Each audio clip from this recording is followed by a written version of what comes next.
trop de technologie. Ah d'accord, merci. Ok, nous continuons notre étude sur le mystère de l'arche de Noé.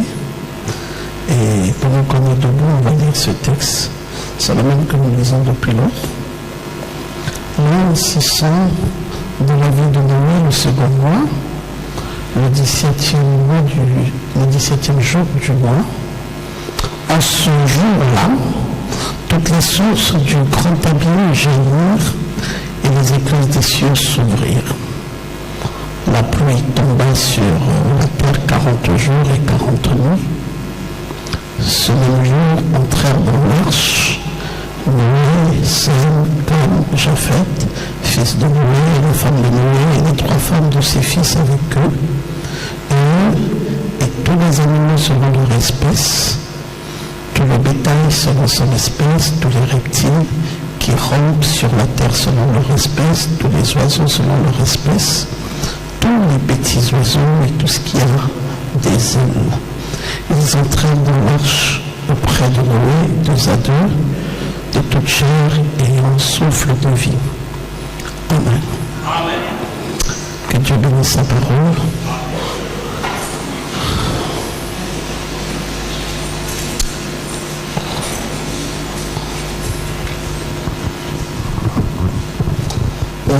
Nous bénissons Dieu pour cette nouvelle étude que nous avons commencé sur le mystère de l'arche de Noé.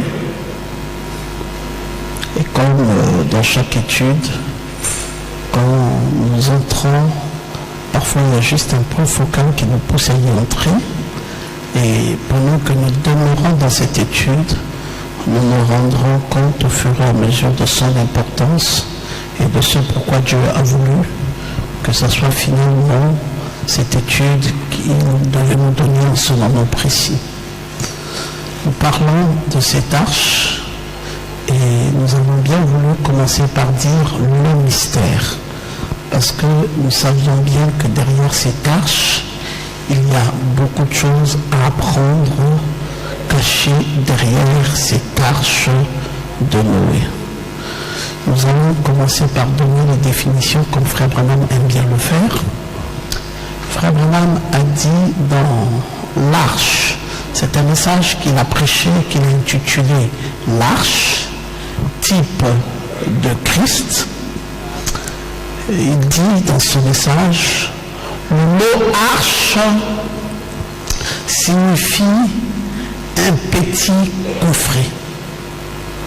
Il dit, le mot arche signifie un lieu de refuge. Amen.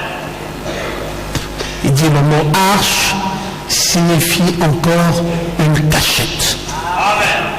Il dit, c'est un petit coffret, c'est un lieu de refuge et c'est une cachette. Et il développe, il dit, l'Ancien Testament en mentionne 3. Et nous voulons considérer ces 3 types d'arches. Maintenant, quelques moments, toutes les 3 étaient le type d'une seule grande arche. Et il dit que laquelle grande arche est Christ pour l'Église aujourd'hui. Il dit 3 est une confirmation. Toutes ces anciennes choses n'étant qu'une préfiguration. Amen. Donc, d'après Frère Branham, l'arche, c'est un lieu de refuge. L'arche est un lieu de refuge.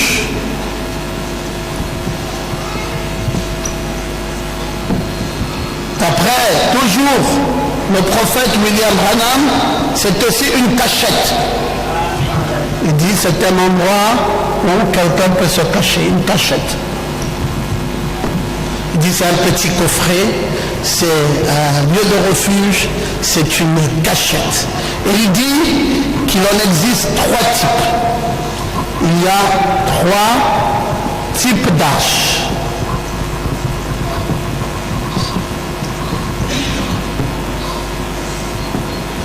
va plus tard en ajouter un quatrième.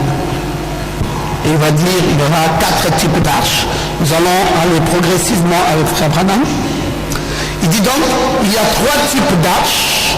Et il dit, et qui sont le type d'une grande arche qui est Christ lui-même. Il dit, l'une des arches fut construite par Noé. Donc la première arche, d'après William Branham, c'est cette arche de Noé, celle que nous sommes en train d'étudier actuellement. Il dit qu'il y a encore une autre arche. Il dit c'est un moyen d'échapper. Et la deuxième arche dont il est parlé, c'est celle dans laquelle Moïse a été mis. Donc il y a une deuxième arche, c'est l'arche dans laquelle on a placé Moïse. Et enfin, il dit qu'il y a la troisième arche qui avait été l'arche du témoignage pour Israël. Nous avons étudié ça tout dernièrement. La troisième arche qui avait été prise, l'arche du témoignage.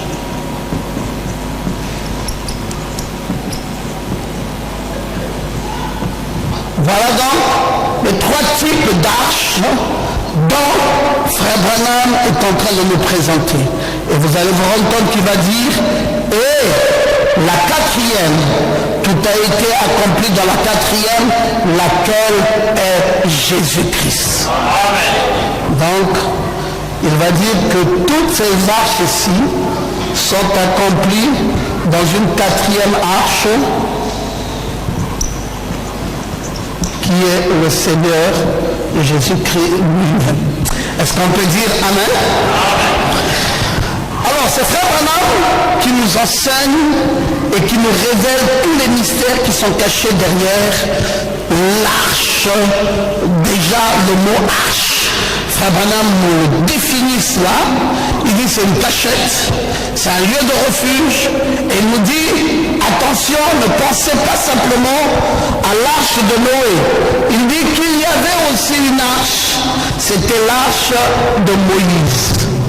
Et cette arche, si vous appelez un théologien, et vous dites à un théologien de vous citer les arches qui existent dans les Saintes Écritures, je suis sûr qu'il vous citera l'arche de Noé. Et je suis encore sûr qu'il vous citera l'arche du témoignage ou l'arche de l'alliance de Dieu. Cette arche de l'alliance est très bien connue, que conduisait le peuple d'Israël, qu'on mettait sur les épaules des sacrificateurs quand ils devaient traverser le Jourdain. Cette arche du témoignage ou l'arche de l'alliance est une arche très bien connue, mais je ne suis pas certain qu'un théologien pourra vous citer l'arche de Moïse. Parce qu'en fait, il présente ça peut-être différemment les théologiens. Ils ne présentent pas ça comme nous le présentons dans le message. Ils vont peut-être vous dire que c'était un panier. Voilà, ils vont dire que c'était un panier. Et on avait pris Moïse, on avait placé Moïse dans un panier. Et puis, ce panier ou une cuvette, je ne sais pas quoi. Et puis on a mis Moïse dans les eaux. Et puis on a dit qu'il était sauvé des eaux. Mais il ne va pas présenter ça comme étant une arche. Mais le prophète William Branham dit que c'était une arche. C'était l'arche de Moïse. C'est là où Moïse avait été placé. Donc, les mêmes produits qui avaient été utilisés pour fabriquer l'arche de Noé, on a utilisé les mêmes produits, on a induit cette arche de Moïse pour que même quand les crocodiles pouvaient venir s'attaquer, ils ne pouvaient pas s'avancer parce qu'il y avait de la térébenthine autour de cette arche de Moïse. Il y avait un produit qu'on appelait la térébenthine et c'était placé tout autour de cette arche de Moïse. Les crocodiles même ne pouvaient pas s'y approcher. Et quand ils voyaient ce produit, ils se tenaient à l'écart. Et c'est Moïse fut sauvé au moyen de cette arche. Oh, quelqu'un peut dire Amen. Alors donc, si Moïse a été sauvé par une arche, Noé, sa famille, sauvé par une arche, alors nous pouvons comprendre la définition définition que donne le prophète, disant que c'est un lieu de refuge. C'est aussi une cachette, parce que c'est là où Noé et sa famille s'est caché devant le jugement de Dieu. C'est aussi là où Moïse s'est caché devant le jugement qu'il y avait sous l'arche dans laquelle était placé le petit Moïse. J'aime quand le prophète présente la quatrième arche. Et il dit que cette arche-là, c'est le Seigneur Jésus-Christ. Est-ce que vous croyez que Jésus-Christ est un lieu de refuge? D'ailleurs, ça, nous le disons tout le temps dans nos prières. Seigneur, protège-moi. Mais c'est lui qui nous protège. C'est lui le lieu de refuge. C'est lui la cachette. C'est lui le rocher des âges. C'est lui dans lequel nous sommes enfouis. Le diable, quand il vient, quand il voit ce rocher, il ne peut pas avancer. Et chacun d'entre nous, en tant qu'Église, nous sommes cachés sous ce rocher. Et ce rocher, cette cachette, cette sécurité, ce lieu de refuge n'est rien d'autre que le Seigneur Jésus-Christ lui-même. Amen. Alors c'était tout ça des mystères derrière une arche. Une arche dans laquelle nous nous refugeons, une arche dans laquelle nous nous cachons, une arche dans laquelle nous sommes sécurisés, sécurisés contre toutes les attaques de l'ennemi, sécurisés contre les forces extérieures, sécurisés, couverts, protégés. Et voilà ce que faisait l'arche. L'arche avait plusieurs enjeux, avait des enjeux de protection, de couverture, de sécurité. Et quand quelqu'un était dans l'arche, il pouvait être certain que rien de mal ne pouvait lui arriver dans la mesure où il était couvert dans cette arche. Bon, Frère Branham développe. Il dit, qu'est-ce qui peut bien donc expliquer que l'arche soit un lieu de refuge ou un lieu de sécurité? Qu'est-ce qui avait été mis autour, au-dedans ou au dehors de cette arche pour garantir la sécurité des passagers qui se trouvaient dans l'arche? Alors, Frère Branham dit, vous allez remarquer qu'en ce jour, Dieu a parlé à Noé disant, je veux que tu construises une arche. Mais cette arche, tu ne vas pas utiliser n'importe quel bois. Il est bien vrai que Noé était fermier. Noé connaissait les arbres. Il était fermier, c'était son métier. Il travaillait comme étant un fermier. Donc il maîtrisait la nature. Il était là. C'était son domaine de prédilection. Mais quant au choix de l'arbre qui devait être coupé pour être placé dans cette arche, il n'avait pas été donné à Noé de faire le choix. C'est Dieu lui-même qui s'est choisi cet arbre. J'aime que tu puisses dire Amen. Et quel est donc l'arbre que Dieu va envoyer pour la construction de l'arche de Noé? Frère Branham dit qu'il fallait que ce soit un bois spécifique. Eh bien, ce n'était pas n'importe quel bois qui aurait marché. On parle ici de... comment j'ai souvent oublié ce nom? Le Kevazingo. Pas du Kevazingo. Le Kevazingo n'aurait pas tenu. Il fallait un bois spécifique. Il fallait un bois que Dieu lui-même connaissait et un bois approprié. Et nous allons voir tout au long de cette étude pourquoi est-ce que ce bois-là était approprié, pourquoi est-ce qu'il était spécifique, pourquoi nécessairement il fallait que ça soit ce bois-là. Frère Branham dit, un autre bois n'aurait jamais marché. Nous devons avoir un certain type de bois. Il faut que ce soit du bois de goffin. Alors, pour la construction de cette arche, il a fallu le bois de goffin. Voilà le seul bois qui pouvait marcher avec, il fallait que ça soit le bois de Gopher. Pourquoi le bois de Gopher? Pourquoi pas le Kevazino? Pourquoi pas le Koumé? Pourquoi pas le Padjuk? Pourquoi pas le Zimbo ou tous les autres bois que vous connaissez? Vous les forestiers, vous en connaissez plus. Pourquoi pas tous ces bois-là, tous ces types de bois? Pourquoi nécessairement le bois de Gopher? Et frère Alan dit, le bois de Gopher, il a dit, j'étudiais ce qu'était le bois de Gopher. C'était un bois tendre et flexible. J'aimerais que vous suivez bien l'enseignement, que quelqu'un dise Amen. La particularité du bois de Gopher, c'est qu'il est tendre et flexible. Tendre et flexible. Très important. Et c'est de ce bois qu'était construite l'arche. C'était un bois qui pouvait être facilement travaillé. Un bois flexible. J'aime que tu puisses dire Amen. Est-ce que vous comprenez pourquoi est-ce que c'était le bois de Gopher? Parce qu'il était flexible et parce qu'il était tendre. Et le prophète de Dieu dit, facilement, ça pouvait rendre la tâche facile à Noé de pouvoir plier ce bois pendant qu'il était en train de construire cet arbre, parce que l'arbre, ce bois, se pliait facilement. Maintenant, frère Branham, c'est le bateau de Noé, c'est le bois de Gopher. C'est l'arche de Noé.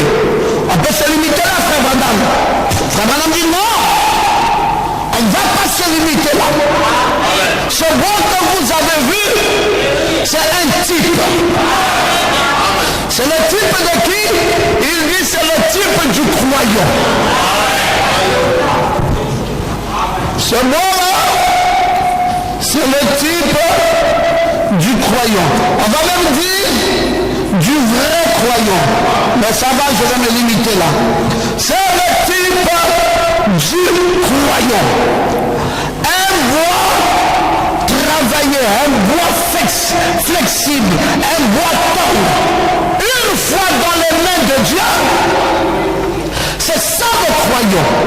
Une fois dans les mains de Dieu, il est retranché de l'arbre de son propre pharisaïsme.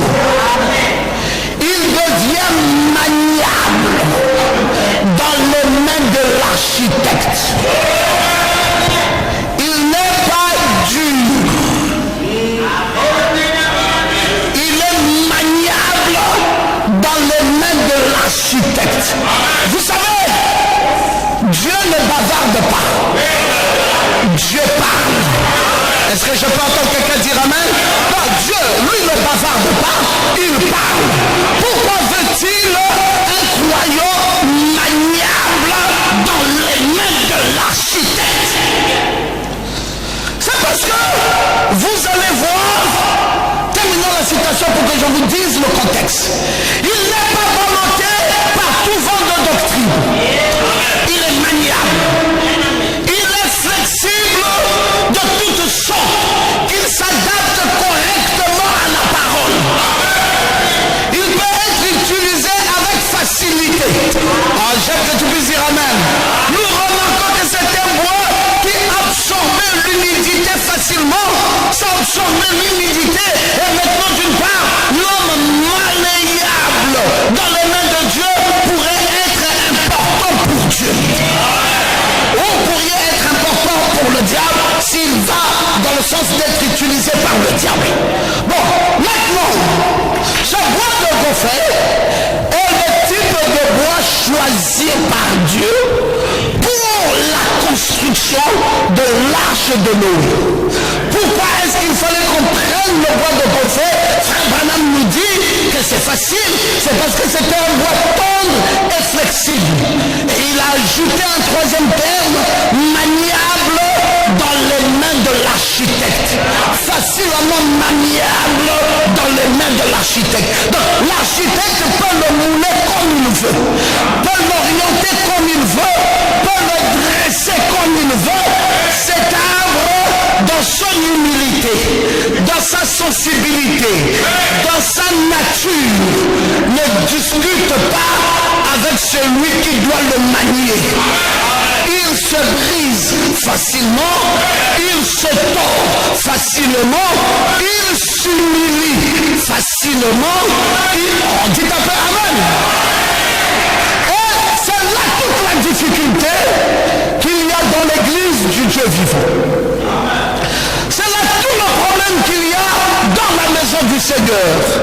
Nous avons plusieurs croyants qui viennent dans l'église, mais qui n'ont pas la nature du bois de Gopher. Et qui ne sont pas maniables, qui ne sont pas tendres, qui ne sont pas flexibles. Quand vous n'êtes pas flexible, vous donnez du travail à Dieu. Pour que Dieu vous utilise, vous devez apprendre à être flexible. Vous devez apprendre à vous laisser manier par Dieu. Vous devez apprendre à vous briser facilement. Un chrétien à qui l'on prêche l'évangile, qui est là, qui ne se remet jamais en cause, est dangereux. Un chrétien à qui l'on prêche l'évangile, qui n'est jamais touché, qui ne se plie pas, est dangereux. Vous allez voir, vous lui prêchez, vous lui prêchez, vous lui prêchez, il ne change pas. Mais vous dites, mais attends, ça fait quand même beaucoup d'années qu'on prêche à ce gars. Mais qu'est-ce qui ne va pas avec lui? Pourquoi il reste toujours la même personne? Pourquoi il ne peut pas changer? C'est pas un bois de Gopher. C'est quelqu'un qui n'est pas maniable dans les mains de Dieu. Il a été endurci par le diable de telle enseigne qu'il ne peut même plus se plier. On a beau frapper dessus, il ne se pliera pas facilement. Il n'est pas un bois de Gopher. Il n'est pas prédestiné pour entrer dans l'alliance de Dieu. Il n'est pas prédestiné pour faire partie de la révolution de Dieu, pour faire partie des choses qui apporteront le changement dans le royaume. Il ne peut pas faire partie. Pourquoi? Parce qu'il est dur, il est raide. Comment va-t-on construire un bateau avec lui? Comment va-t-on l'amener à avoir des courbes? Comment va-t-on l'amener à s'adapter au plan de Dieu? Parce que Dieu, lui, il ne s'adaptera pas à ton plan. Mais c'est à toi de t'adapter au plan conçu par Dieu. Dieu a dit à Noé qu'il y a déjà un plan conçu. Et tu prendras ce bateau, ce bois, et tu vas le plier en fonction de mon plan. Et le bois de Gopher suivra les instructions du constructeur. Quand le constructeur voudra le tourner à gauche, il ira à gauche. Quand le constructeur voudra le tourner à droite, il ira à droite. Quand le constructeur voudra lui donner une figure triangulaire, il se soumettra à la figure. Si c'est une figure de trapèze, il se soumettra à la figure. Si c'est une figure rectangulaire, ben il se soumettra à la figure. Et maintenant, si c'est une figure carrée ou rond, eh bien, ce bois va simplement s'humilier pour dire au constructeur, je suis à ta disposition. Combien facile sera le travail du constructeur vis-à-vis de cet être qui est maniable, qui est flexible. Mes amis, si vous voulez vivre un christianisme de bonheur, soyez entourés des gens flexibles. Si vous voulez vivre un christianisme de joie, soyez entourés des gens maniables. Et si vous voulez trouver la vie drôle, entourez-vous des gens qui ne se remettent jamais en cause. Entourez-vous des gens raides. Entourez-vous des gens qui pensent toujours qu'ils ont raison, même devant Dieu. et qui ne pensent pas pouvoir se soumettre à ce que Dieu aurait dit dans sa parole. Voilà la chose magnifique qui nous emmène, nous, à marcher avec Dieu. C'est parce que nous avons compris à chaque instant de notre vie que nous n'avons jamais raison. Que celui qui a raison, c'est Dieu. Moi, je n'ai pas raison. C'est Dieu qui a raison. Et il a le droit de me parler comme il veut. Il a le droit de me blâmer quand il faut me blâmer. Il a le droit de me reprendre quand il faut me reprendre. Il a le droit de me redresser comme il veut me redresser. Et s'il veut même me tordre, il a tous les droits vis-à-vis de moi. Qui suis-je pour me rebeller face à ce que Dieu veut que je sois? C'est lui qui connaît la figure qu'il veut donner à ma personne. C'est lui qui a l'image préalable. C'est lui qui connaît. C'est lui qui a les plans. C'est lui qui sait jusqu'où va-t-il m'amener. Et il m'amène petit à petit dans sa parole en me dressant et en me redressant. On dit amen très bien. Dieu te dresse et il te redresse. Il a tous les droits sur toi. Il peut te blâmer quand cela lui semble bon. Il peut te plier quand il le veut. Il peut te tordre quand il le veut.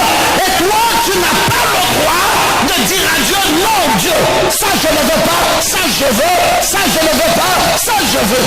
Tu seras un rebelle et Dieu ne peut pas t'employer pour la construction de son arche. Qui va-t-il prendre? Il va prendre des gens maniables. Il va prendre des gens tendres. Et la vie est belle, comme je suis en train de le dire, quand vous devrez vous marier avec une femme tendre. Oh, vous ne pouvez pas savoir quel bonheur ça produit d'être avec une épouse qui est tendre. La tendresse ici ne sous-entend pas simplement la molesté de son corps. Non, c'est pas de ça que nous parlons. On ne parle pas d'une tendresse d'une femme qui a des mains molles, qui a un corps mou et qui est là. On dit, elle est grande. Est-ce que c'est vraiment ça? On veut parler d'une tendresse de caractère. On veut parler d'une tendresse d'esprit. On veut parler d'une tendresse de nature. Oh, j'aime quand tu peux lever ta main droite et que tu peux dire amen. La tendresse de nature, la tendresse de caractère, c'est quel type de femme c'est? Quand le mari doit parler, comment se comporte-t-elle? Vous saurez si elle est tendre ou pas. Comment elle va baisser ses yeux.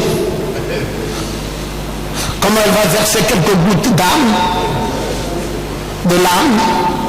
Comment elle va se briser. Comment elle va reconnaître qu'elle a tort. Comment elle va accepter d'être réprimandée.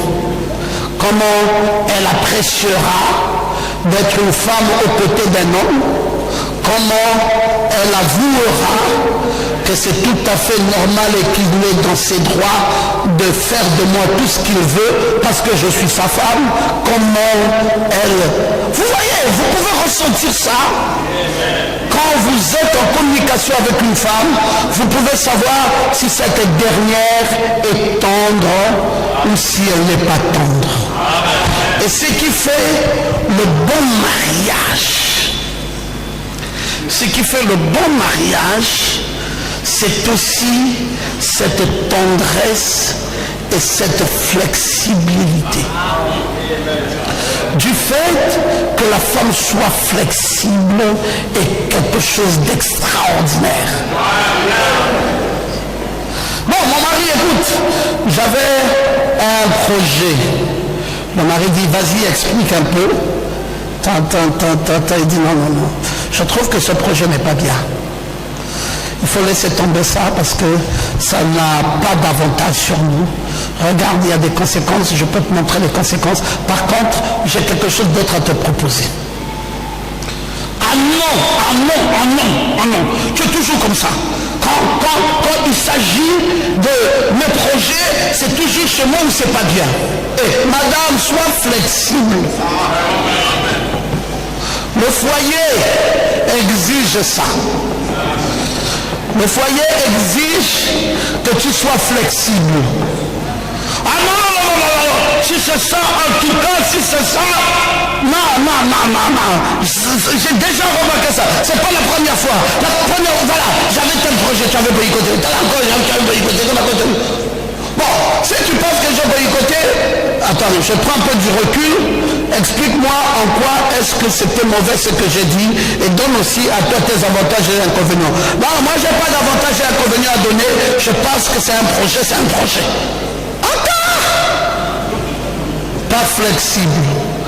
Tous les problèmes que vous allez remarquer dans les foyers, il manque la flexibilité. L'homme est coriace. Parce qu'on lui a dit qu'il était l'homme, ça veut donc dire que ces droits de l'homme l'amènent à devenir coriace. Pourquoi faut-il être coriace? Cette femme peut avoir raison. Essaye d'écouter. Elle peut proposer quelque chose de bien. C'est pas parce qu'elle est une femme. Écoute un peu. Laisse-la venir. Et pose des questions si tu ne comprends pas. Dis-moi, pourquoi tu veux que ça soit comme ça? Puis moi j'aurais voulu que ça soit plutôt comme ça. Est-ce que tu as quelque chose du Seigneur par rapport à ça? Est-ce que tu as reçu une orientation de Dieu? Pourquoi? Qu'est-ce que tu veux que nous fassions? Alors, comment peut-on arranger ça? Frère, tu comprends, tu dis ok, ah merci, je n'avais pas vu ça comme ça ma chérie. Oh, que Dieu soit béni. Ça, je prendrai ce que tu as dit là, je vais additionner ça au nombre de choses que j'avais déjà, parce que je crois que c'est une idée supplémentaire. Formidable. Parce que cet homme est flexible. Parce que cette femme est flexible. Tendre. Est-ce qu'il y a un peu de tendresse en toi? Est-ce que tu peux être doux? Est-ce que tu peux écouter? Est-ce que tu peux diminuer un peu le tempérament? Est-ce que tu peux parler doucement? Est-ce que tu peux prêter un peu attention? Est-ce que tu peux réfléchir? Qu'est-ce qu'il y a? Dieu ne va jamais t'employer aussi longtemps que tu n'as pas cette qualité requise. Dieu ne voudra pas de toi. Si tu ne sais pas être tendre, si tu ne sais pas être flexible, Dieu ne voudra pas de toi. Tu es trop rigoureux. Tu as toujours raison. Tu n'as jamais réfléchi par deux fois. Tu n'as jamais pensé que tu peux aussi te tromper. Tu ne peux jamais présenter d'excuses. Tu es trop dur, sûr de toi, comme quelqu'un qui ne s'est jamais trompé. Ah, ça c'est quelle qualité d'homme comme ça? Qui ne se trompe pas, qui ne fait pas d'erreur, qui est certain de lui, qui est dur, et qui ne peut pas à un moment donné penser qu'il peut aussi se tromper et que l'autre aussi peut avoir raison. Et c'est comme ça. Vous savez, la vie c'est cette complémentarité. C'est cette complémentarité qui rend la vie merveilleuse. Alléluia. Vous savez, il y a des gens, bon, ils se trompent pas, on doit le condamner. Bon, s'il faut même l'exterminer, on l'extermine. Est-ce qu'on ne peut pas faire le contraire? Est-ce qu'on ne peut pas écouter d'abord, voir quelles sont ses intentions? Peut-être qu'il s'est trompé aujourd'hui et lui donner une autre chance demain. Peut-être que demain il va s'améliorer. Peut-être qu'après demain il va s'améliorer. Est-ce qu'on peut déjà, est-ce que c'est le moment où on doit déjà sanctionner? Est-ce qu'on ne peut pas encore patienter un peu? Est-ce qu'on ne peut pas encore voir un peu? Est-ce qu'on ne peut pas d'abord comprendre un peu? Est-ce qu'on ne peut pas lui dire et puis attendre comment il va réagir face à ce qu'on lui aurait dit? Est-ce que la vie, il faut savoir faire des concessions. Et c'est ça, savoir faire des concessions, c'est aussi apprendre à être flexible. Ne pas être trop dur, ne pas être trop rigoureux, ne pas être trop très intransigeant, ne pas toujours blessant, ne pas toujours penser que j'ai raison, il a tort, ne pas toujours sanctionner de prime abord, mais avoir le temps. son vin, savoir prendre du recul, savoir réfléchir sur la question et ne pas être brutal. Dieu dit que pour la construction de cet arche, il nous faut le bois de gouffet. Pour la construction de ce mariage, il faut le bois de gouffet. Bon, tu dis quoi? Mon mari, tu dis quoi? Mon mari a parlé, tu dis, est-ce que je peux aussi parler? D'accord, vas-y, parle. Je ne suis qu'une femme, hein, une pauvre femme, soi-disant sous-produit et tout ça. Je peux quand même parler? Sous-produit que je suis. Dire, non, ça va, sous-produit, parle. Ok, merci, parce que je ne suis qu'un sous-produit, hein, qui ne peut jamais donner quelque chose de bon. Bon, quand même, je parle. Regarde. Hé, arrête. Sous-produit ne peut rien dire. Non. Tu vois, j'ai essayé simplement, mais j'ai compris que ce n'est pas la peine avec toi. Tu n'es pas flexible. Ça ne marchera pas. Le foyer que vous voyez là, 1 an mariage, wow. 2 ans mariage, wow. 10 ans mariage, wow. 20 ans mariage, wow. 25 ans mariage. Frère, allez-y maintenant vous renseigner. Quand vous avez vu quelqu'un qui a déjà fait un quart de siècle dans un mariage qui s'est maintenu avec beaucoup de louanges, il faut vous rapprocher et demander la question, poser la question. La personne vous dira que l'une des choses qui ont fait que ce mariage réussisse, c'est la flexibilité.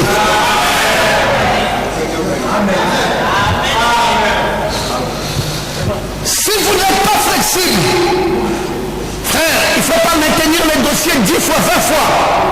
Le problème, on avait parlé, on a dit pardon, n'est-ce pas? Oui, on a pardonné. Tu reviens encore dessus. Que bon, voilà.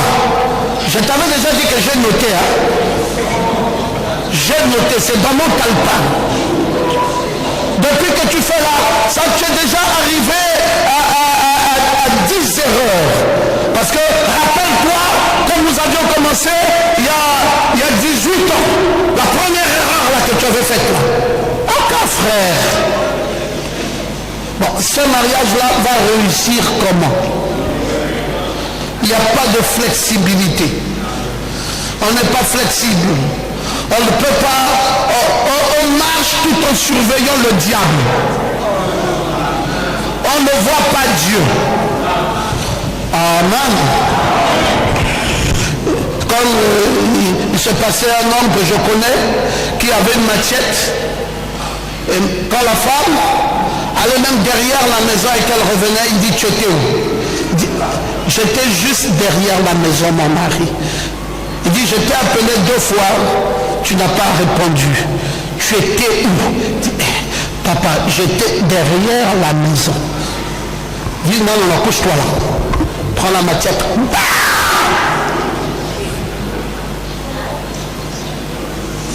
Bon, on peut croire c'était un policier. Peut-être que la femme devait recevoir la Bastille comme les prisonniers. Bon. Mais en plus de cela, mon mari, tu peux m'accompagner? Il y a une cérémonie là-bas, j'ai un de mes enfants qui se marie. Il dit, allons-y. Tu veux qu'on paye quoi pour tes enfants? Il dit, ah, c'est à toi de voir, hein? Tu peux payer ce que tu veux. D'accord? Un drap, c'est bon? Oui, un drap. Allons-y, il paye le drap, il part, il met dans le cadeau, il donne le cadeau. Tu crois qu'il avait payé le drap, c'était fini. Le monsieur était parti écrire dans le cahier un drap. Bon, le temps va passer et le jour où il est mécontent, la femme dit non, j'ai trop reçu les machettes. Tout le dos ici, il n'y a que les machettes partout, je ne peux plus. J'ai quand même une vie à sauvegarder, il faut que je sauve ma vie. Il dit, tu veux aller où? Il dit, mais je ne veux plus du mariage, quoi, c'est forcé. J'étais venu par mes 2 pieds, je pars aussi par mes 2 pieds. Je n'en veux plus. Il dit, d'accord, il n'y a pas de problème. Attends que je te sorte la liste. Tu rembourses produit après produit. Moi aussi, j'étais tombé dans cette liste. On m'avait offert, si c'est des draps, je parlais là de ma situation. Ça a été remboursé. Intégralement. Un homme qui n'est pas flexible, pensez-vous qu'il peut réussir un mariage? Aucune femme au monde n'accepterait de vivre avec un homme qui n'est pas flexible. Le bonheur du mariage, c'est être flexible. Aucun pasteur ne voudrait marcher avec un croyant qui n'est pas flexible. Oh pasteur, il m'avait écrasé comme ça. Dis frère, pardonne. Oh non, moi ça je ne pardonne pas. Ah, nous sommes en Christ. Le pardon, c'est ça qui qualifie le chrétien. Si tu n'es plus capable de pardonner mon frère, je ne sais plus là où tu vas. Sois flexible. Sois tendre. Sois flexible. Et c'est ça que Dieu veut utiliser dans le bateau. Donc il veut prendre le bois de Gopher.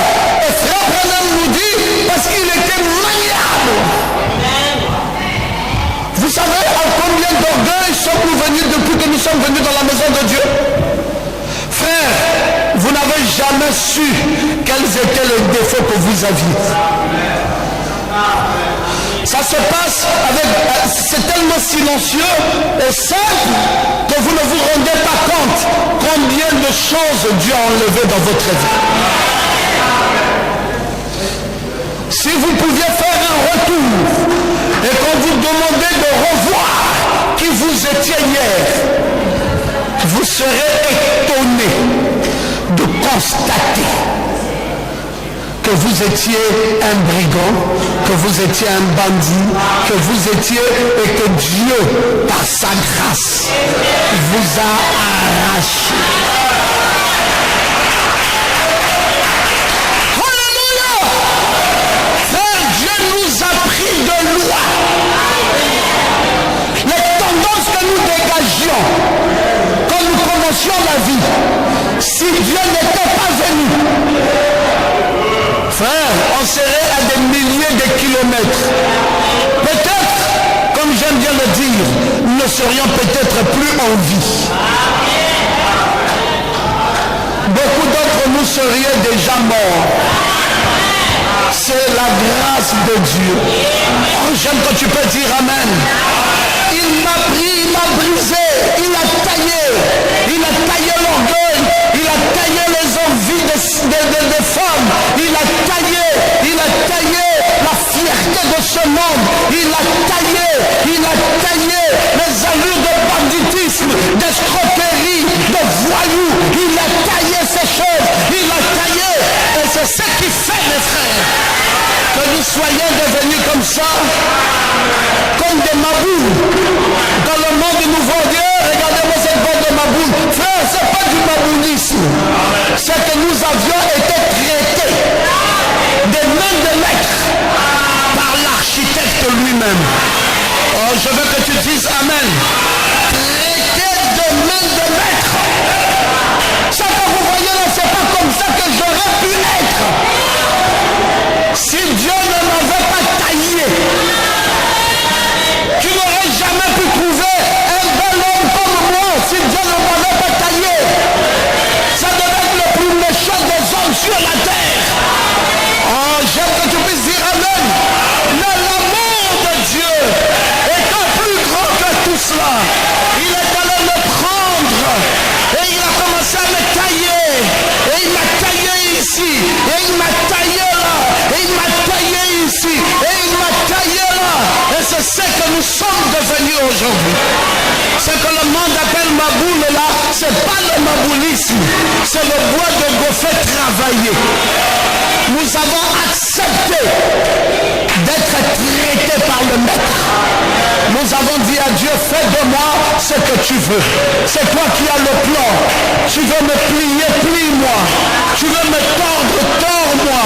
Tu veux m'amener dans quel sens? Fais ce que toi tu veux. Moi je te suis. Je n'ai pas d'autre choix que de te suivre. Alléluia. Et on dit que ce bois-là absorbait l'humidité facilement. Oh, ça absorbait. Oui, oui, malléable dans les mains de notre Dieu, ça absorbait. Maintenant, suivons le prophète. Si l'arche avait été construite d'un bois qui est flexible et qui absorbe l'eau, ce bois aurait été imprégné d'eau en peu de temps. Le problème et l'avantage qu'a ce bois de Goffé, c'est que c'est un bois imperméable. Donc quand ça va dans l'eau, ça ne boit pas l'eau. Si ça doit boire assez d'eau, ça crée la lourdeur. Plutôt que de flotter, ça coule. Et donc c'est un bois savamment travaillé par Dieu pour qu'à travers ce bois, on puisse fabriquer les bateaux avec. Alléluia! Ce bois aurait été imprégné d'eau et en peu de temps, l'arche aurait immédiatement coulé. Elle serait devenue longue parce que le bois de Goffé a une troisième qualité, c'est que ce bois est léger. Oui, flexible, tendre, mais en plus de cela, léger. C'est un bois léger. Il ne va pas s'alourdir. Et c'est encore là une autre qualité des chrétiens. Un chrétien, tu le pousses. Il va là où le vent l'amène. Le Saint-Esprit n'a pas du mal à le conduire. C'est un agneau. C'est pas un bouc. Un bouc n'est pas léger. Quand il a planté ses petites pattes au sol et que tu veux l'amener, il fait ça. Donc toi tu le pousses ici, lui il regarde dans l'autre sens et il fait ça. Il met de la résistance. Mais l'agneau, tu l'amènes tout simplement comme un petit, comme tu conduirais un petit chien, comme tu conduirais un petit chaton. Il se laisse simplement aller, il se laisse aller là où le maître voudrait qu'il parte, il se laisse aller et il ne crée pas de la résistance, il est léger. C'est merveilleux. Soyez légers. Et l'eau aurait aussitôt pénétré. Si ce n'était pas comme cela, mais ça aurait coulé. Alors le prophète dit, c'est ce que je pense aujourd'hui. C'est ça. Je crois qu'aujourd'hui, le problème de plusieurs hommes et femmes sincères aujourd'hui, c'est qu'ils ne veulent pas se consacrer complètement. Mais ils courent après l'erreur. C'est pourquoi l'arche devient imprégnée et ne peut plus aller plus loin. Elle tombe et elle est prête à couler. Parce que il y a la lourdeur. Mes frères, il y a une lourdeur quand vous vivez avec des gens qui ne saisissent pas très vite. Il y a une lourdeur. Il y a une lourdeur quand vous impulsez une vision et que les gens ne peuvent pas emboîter le pas dans la vision. Il y a une lourdeur. Beaucoup de nos sociétés ne fonctionnent pas bien à cause de cette lourdeur. Vous êtes là, vous donnez la vision et les gens qui captent la vision très facilement vous amènent plus vite. Oui, la vision est donnée, oui, on l'a compris, on l'a saisi et nous irons dans la direction de la vision. Et ça va de soi-même. Mais quand vous avez affaire à des gens qui ont de la lourdeur, des gens qui ont du mal à comprendre, alors ça coince. Ça coince. Vous dites, nous voulons faire ceci pour cette année. Nous voulons implémenter tel projet. Nous voulons implémenter tel autre projet. Vous voyez comment ça coince. Ça coince. Eh bien, c'est difficile.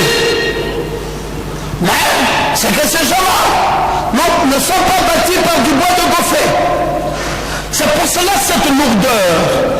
C'est pour cela cette difficulté. C'est pour cela ce bateau va toujours s'enfoncer et va aller dans l'eau parce que ça ne tient pas. C'est toute une question de vision. C'est toute une question de savoir avec qui ou avec quoi je m'associe. C'est très important de savoir avec qui vous vous associez, avec qui vous fonctionnerez, avec qui vous allez marcher ensemble. Quand il m'arrivait de donner des conseils à des jeunes gens qui voulaient se marier, je disais souvent comme ça, je leur disais, vous devez tenir compte de 5 choses. Je disais, ça c'est moi qui dis. Une des choses principales dont le prophète avait dit, c'est la nouvelle naissance. J'ai dit, mariez-vous dans votre église. Une personne que vous connaissez bien, que vous maîtrisez. Et après, ça va être la nouvelle naissance, tout ce que vous voulez, peut-être que ça peut être dans l'église de quelqu'un d'autre, etc., etc. Mais c'est ça la condition sine qua non qui est la nouvelle naissance. Mais, je disais, tenez quand même compte d'ici. Pourquoi j'insistais beaucoup sur l'église? Parce qu'il y a une vision. Frère, beaucoup de fois, vous allez marier une personne qui n'a pas été imprégnée de la vision de l'excellence. Et ça crée tous les problèmes. Il y a une église qui dernièrement s'est cassée. Cela m'a été rapporté. Un pasteur très excellent, très prospère. Alors, quand les croyants de son église ont découvert sa maison, ils ont dit, oh, pas lui, quelqu'un d'autre. Il dit, merci monsieur de nous avoir suffisamment trompés. Ils sont partis. Oui, parce que tous les jours du mois de la chair, ils n'avaient qu'un thème, pasteur Ngoma.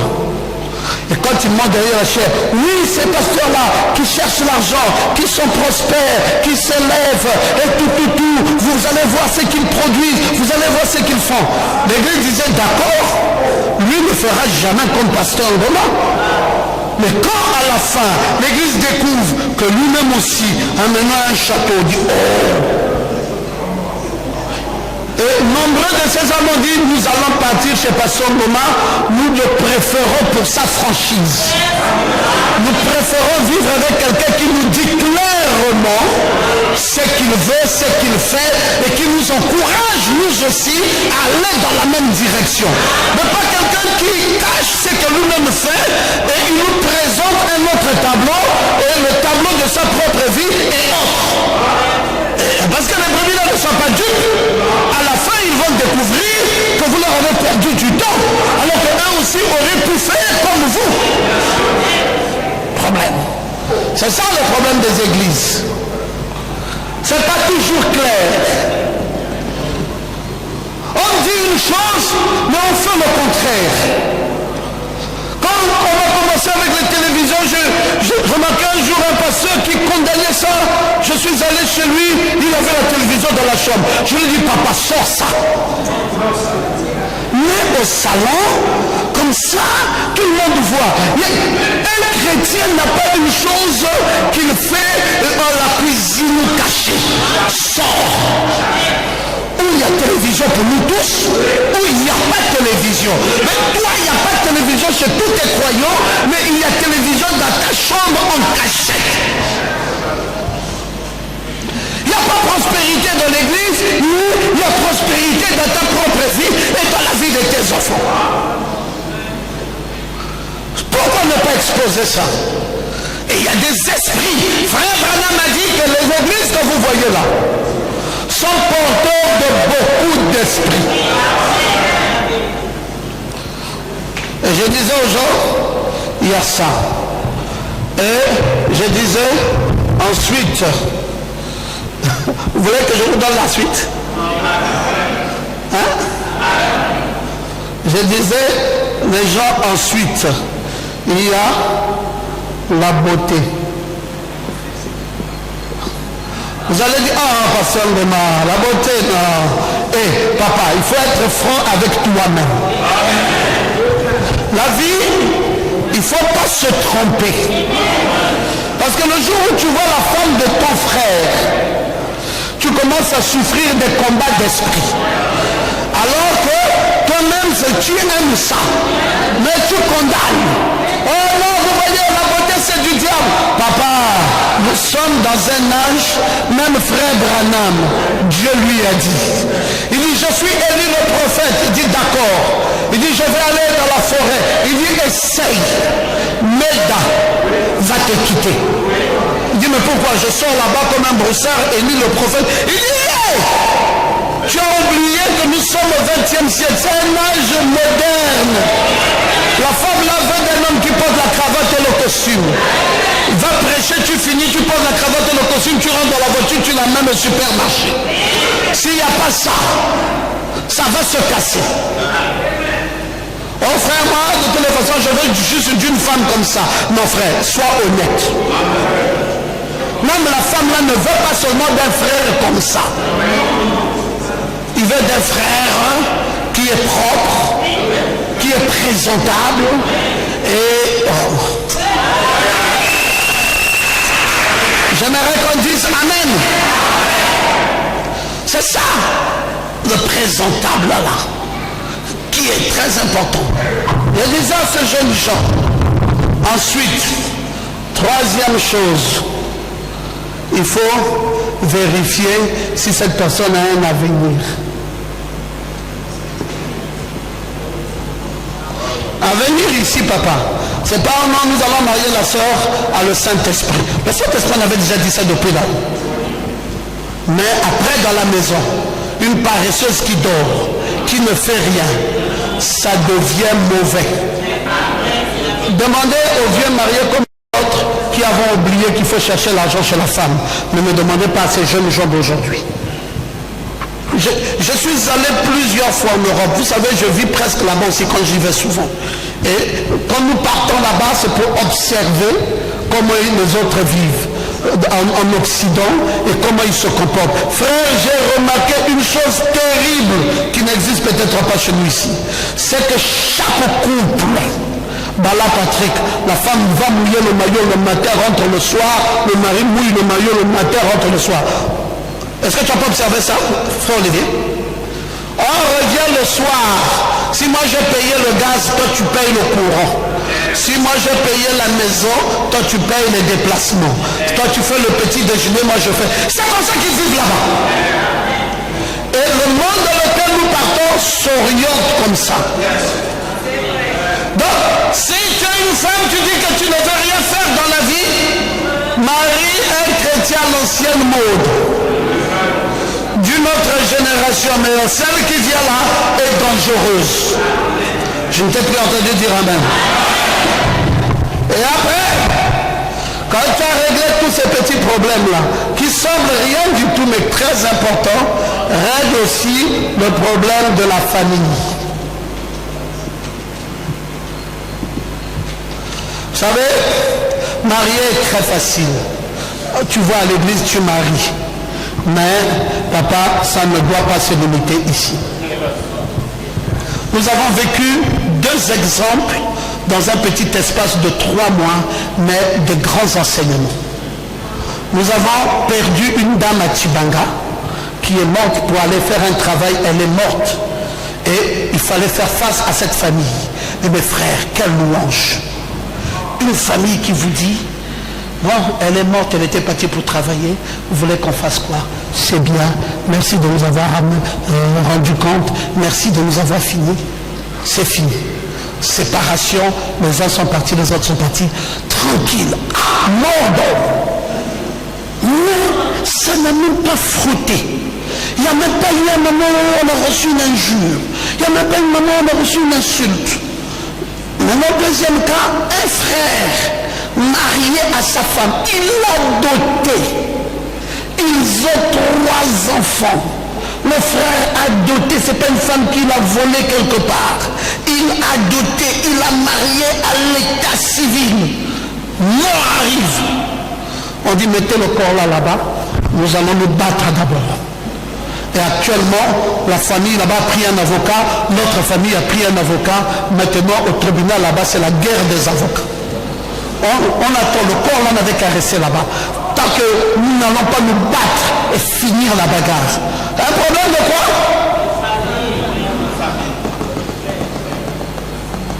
Frère, à l'église c'est bon. Toi le bien-aimé c'est bien, mais ta famille.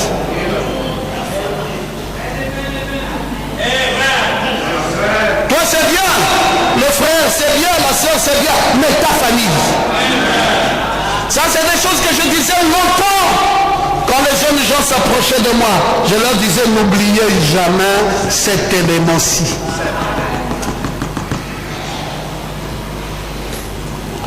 Amen. Quand on a une famille qui n'est pas flexible,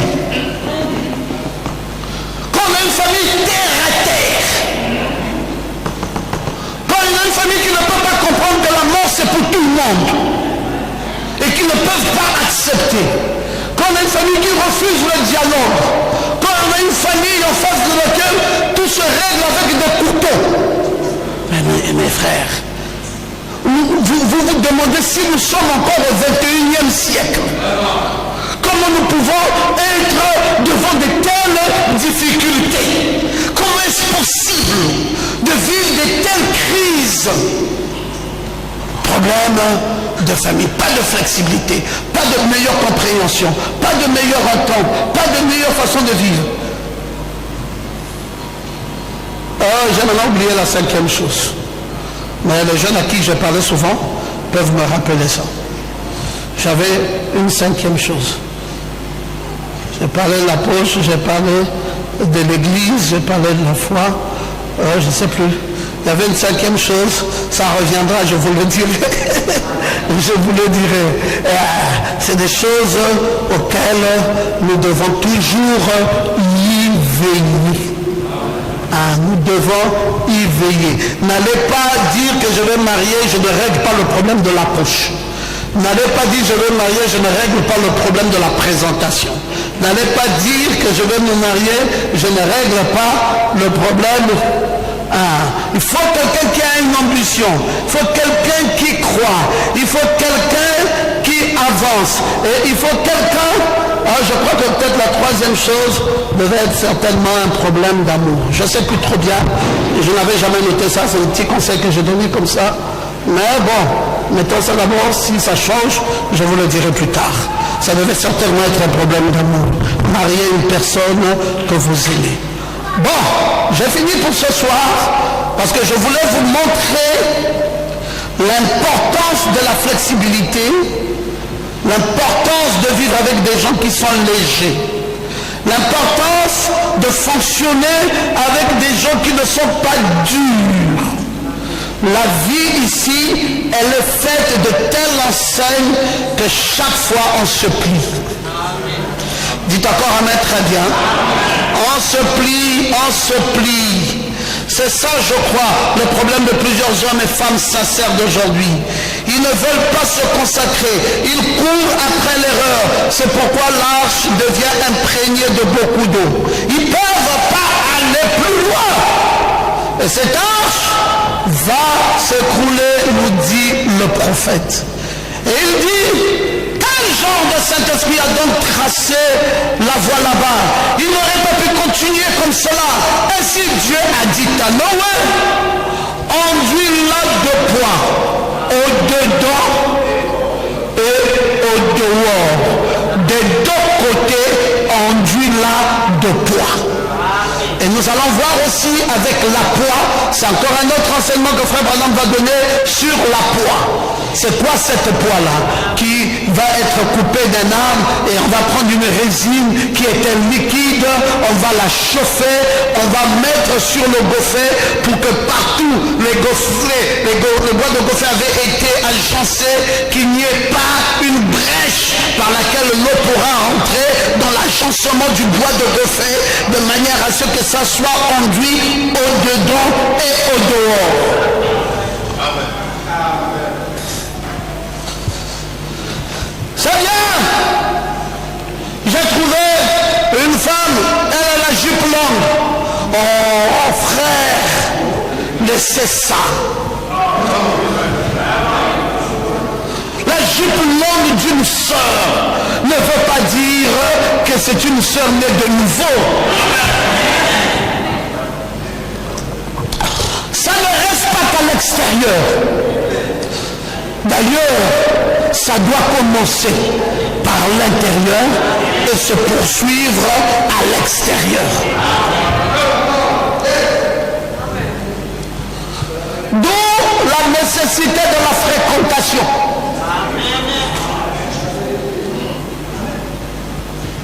Frère, si on te pose la question, comment tu as trouvé la sœur? Elle est bien? Dis non. Où est-ce qu'elle n'est pas bien? Pose-toi aussi la question de savoir où est-ce qu'elle n'est pas bien. Un jour, je me rappelle, c'est là où travaille aujourd'hui frère Ghislain Kellier. Alors, on devait le recruter et on l'avait fait passer par un entretien. Et finalement, l'entretien s'était bien soldé, c'était bien terminé, il avait bien répondu, il était brillant, mais l'entretien avait deux séquences. Première séquence lui-même, deuxième séquence, un membre de sa famille. On lui a dit, donne le nom d'un membre de ta famille, parce que l'entretien va se poursuivre avec un membre de ta famille. Alors Ghislain Kellier a réfléchi. Il dit, un membre de ma famille. Il dit, je vais donner un nom. Il a donné le nom de Pierre Ngoma. Et il dit, on peut avoir son numéro de téléphone? Il dit, oui, prenez. Après, il m'a dit, ah papa, je suis en entretien pour le travail où je suis là, mais l'entretien doit se poursuivre vis-à-vis d'un deuxième membre. On dit un membre de la famille, j'ai donné votre nom. J'ai dit, très bien. J'attends donc être entretenu par celui qui va m'appeler. Il ne finissait pas la journée que l'appel à Solengra, je prends, allô, c'est un blanc, bonjour monsieur, je dis bonjour, il dit vous connaissez Ghislain Kellier? J'ai dit bien sûr que je le connais. Alors vous avez quelle relation? J'ai dit non mais c'est mon neveu. Il dit ah d'accord, vous êtes son oncle. J'ai dit oui oui bien entendu. Il dit alors merci, donc je suis bien tombé, je peux parler avec vous, alors vous allez me dire qu'est-ce que vous connaissez de Ghislain Kellier? J'aimerais prendre des notes. Pouvez-vous me parler de lui? J'ai dit un monsieur très excellent dans la famille. Vraiment le meilleur que je puisse avoir de tous les neveux que j'ai, c'est vraiment lui. Il est plus qu'excellent, c'est un garçon très brave, il est courageux, travailleur, et très souvent il se réveille très tôt pour travailler, et je ne l'ai jamais vu se plaindre, c'est comme s'il était infatigable, alors j'ai rempli. Le blanc dit ok monsieur, merci. Est-ce qu'il n'a pas de défaut? Parce qu'il y avait trop de qualités que le pauvre blanc est obligé de dire non, monsieur, arrêtez un peu. Est-ce qu'il n'y a pas de défaut? Je dis, c'est l'entretien. Je dis, oui, il y a un défaut. Il dit, ah, très bien. Quel est le défaut qu'il a? C'est que j'ai constaté qu'à un moment donné, même quand il devrait se fâcher, il ne se fâche pas. Et alors, vraiment, je pense que c'est un grand défaut qu'il a, parce qu'à un moment donné, il faut quand même apprendre à se fâcher. Mais lui, il est toujours gay, il est gay. Vraiment, c'est un défaut très remarquable. Le blanc, il a dit merci, vous êtes fort. Il a raccroché et il a recruté frère Ghislain. Bon, pas pour vous dire que maintenant, dans la fréquentation, vous ne devez pas présenter les défauts. Découvrez la personne à fond. Je n'ai pas entendu quelqu'un qui dit amen. Parce que les qualités c'est bien. Mais si vous n'avez pas réussi à découvrir les défauts de celle ou celui qui deviendra votre mari, c'est un danger pour vous si vous découvrez ça plus tard.